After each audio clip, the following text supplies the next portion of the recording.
What's up mga gaw? Jungal ko pala.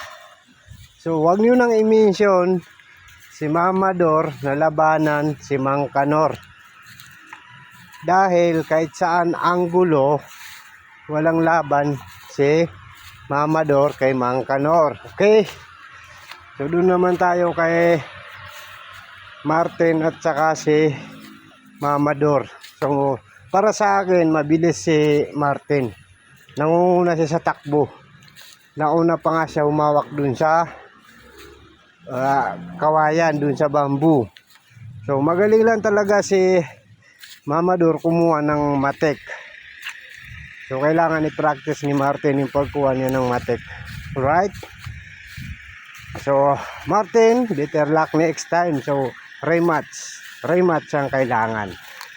Panalo dun si Mamador kasi ang basihan natin yung matek, kaya nandun yung matek dahil dun titingnan kung sino talaga yung mananalo. Hindi tayo babase sa kung sino ang nauuna sa takbo, sa matek tayo babase. Alright Martin fans, relax lang, mabilis si Martin. So nagkamali lang talaga kumuha ng matek si Martin. So keep it up, better luck next time Martin. Alright, rematch. Naghihintay kami. So, Jungal ko.